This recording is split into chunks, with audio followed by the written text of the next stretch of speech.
Good morning everybody, welcome to my Bansal English class. आज हम NCERT book class 12 Flamingo के first poem my mother at 66 को explain करेंगे।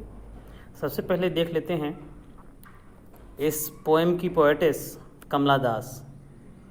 इसकी पोएटेस हैं और उनके बारे में थोड़ी सी जानकारी ले लेते हैं, पढ़ते हैं। कमला दास 1934 टू 2009 तक जीवित रहीं। Was born in Malabar, Kerala में उनका जन्म हुआ था। She is recognised as one of India's foremost poets, और वो भारत की अच्छी फॉरमोस्ट कवियों में जानी जाती थी। Her works are known for their originality, versatility and the indigenous flavour of the soil. और उनका जो काम है, उसकी रचनाओं में उनकी वास्तविकता, बहुमुखी विकास और वहाँ की स्थानीय मिट्टी की सुगंध उनमें देखने को मिलती थी उनकी कविताओं में। Kamala Das has published many novels and short stories in English.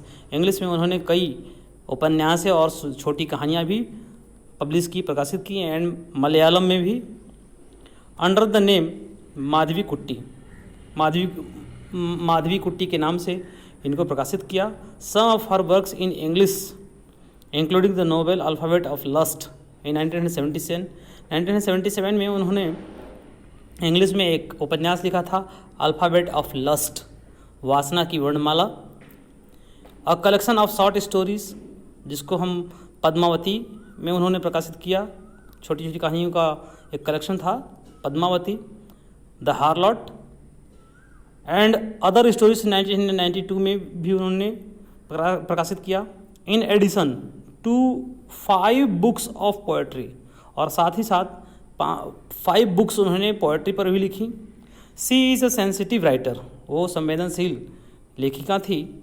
Who captured the complex subtleties of human relationship in lyrical idioms, वो जटिल और सूक्ष्मताओं के मानव जीवन की संबंधों का, उनकी सूक्ष्मताओं का उनके अंदर गहन चित्रण करने की क्षमता थी, और उसी पर आधारित और लिरिकल इडियम्स में कवित्तीय मुहावरों के माध्यम से उन्होंने इन कविताओं को लिखा हुआ है इन 5 बुक्स में। My mother at 66 is an example, और उसी का एग्जाम्पल है माई मदर एट 66। देखते हैं इस पोएम को। Driving from my parents home to Cochin last Friday morning I saw my mothers beside me. Driving करते हुए from my parents home to Cochin, अपने पेरेंट्स के घर से कोचीन जाते हुए पिछले शुक्रवार के सुबह, लेखिका कहती हैं कि पोएटेस कहती हैं कि आई saw my mother beside me, मेरे बगल में मेरी माँ बैठी हुई थी। मैंने देखा कि dozed open mouth, her face ashen like that of the corpse and realised with pain. मैंने देखा कि वो झपकी ले रही थी। ओपन माउथ, उनका मुंह खुला हुआ था। हर फेस एज्ड, उनका जो चेहरा था वो इलनेस जैसा था, बीमार जैसे दिख रहा था। और मैंने आभास किया कि that of a corpse and realised with pain, जैसे कि वो डेड बॉडी की तरह थी। Corpse means dead body. And उसको एहसास करके मुझे एक पेन सा हुआ उनके बिछोड़ने का। That she was as old as she looked but soon put that thought away. वो इतनी बूढ़ी हो चुकी, ऐसा पेन इसलिए आभास हुआ कि वो इतनी बूढ़ी हो गई थी कि ऐसा आभास हो रहा था कि वो अब हमसे बिछड़ने वाली हैं। But soon put that thoughts away, लेकिन ऐसी नेगेटिव थॉट्स से अपने दिमाग को हटाने के लिए मैंने बाहर की ओर देखा। And looked out at young trees sprinting, गाड़ी से जा रही थी चूँकि, तो जो छोटे छोटे पौधे थे, प्लांट्स थे, वो स्प्रिंटिंग कर रहे थे, यानी कि पीछे की रन कर रहे थे। The merry children spilling out of their homes, merry childrens, प्रमुदित खुश जॉली चिल्ड्रंस को मैंने अपने घर से बाहर, उनके घरों से बाहर खेलते हुए देखा। But after the airport security check, airport पर पहुंचकर सिक्योरिटी चेकिंग के पश्चात standing a few yard away, और कुछ ही दूरी पर, कुछ कदम की दूरी पर मेरी माँ खड़ी हुई थी। I looked again at her wan pale, मैं उनकी ओर फिर से एक बार देखा एयरपोर्ट पर। वैन एंड पेल, मेरी माँ कैसी थी उस वक्त? इल थी और उनके रंग उड़े हुए थे। As a late winter moon, उस प्रकार से दिखाई दे रही थी जैसे कि लेट विंटर मून, पाश्चात ठंडी की जो चंद्रमा होती है, जो फॉग से घिरा हुआ रहता है, उसी प्रकार से।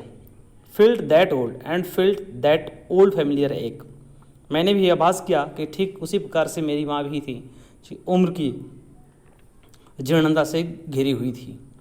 But all I said was sorry familiar एक, मेरे अंदर एक पारिवारिक पीड़ा सा उत्पन्न हुआ। माई चाइल्डहुड्स फियर, और वो पीड़ा बचपन का था, जैसा मैं बचपन में कभी आभास किया करती थी कि कहीं मेरी माँ मुझसे अलग ना हो जाए। But all I said was, और इतने में भावुक होकर के मैं जो कुछ कह सकी तो सिर्फ इतना कह सकी कि सी यू सून अम्मा, फिर से मिलूँगी अम्मा। All I did was smile and smile and smile, मैं अपने गम को, उन दुखों को छुपाते हुए कुछ कह सकी, कुछ कर पाई तो सिर्फ मुस्कुरा सकी, मुस्कुराई और मुस्कुराई। फिर से रिवाइज करते हैं इस पोएम को। Driving from my parents home to Cochin last Friday, parents के होम से कोचीन की ओर जाते हुए पिछले शुक्रवार की सुबह मैंने देखा माई मदर बिसाइड्स मी, मेरी माँ भी कार में बैठी हुई थी। Dozed open mouth her face as like that, झपकी ले रही थी, उनका मुंह खुला हुआ था, उनका चेहरा इलनेस और थकान सा भरा हुआ था, उनके चेहरे का रंग उड़ा हुआ था। लाइक दैट ऑफ कॉप्स, इस प्रकार से जैसे कि डेड बॉडी हों, चूँकि उनकी उम्र 66 की हो चुकी थी, काफ़ी उम्र हो गया था, इसलिए आभास हो रहा था कि वो कब हमसे अलग हो जाएंगी। एंड रियलाइज विथ पेन, और इस दर्द को, बिछोड़ने के दर्द को एहसास करके सी वॉज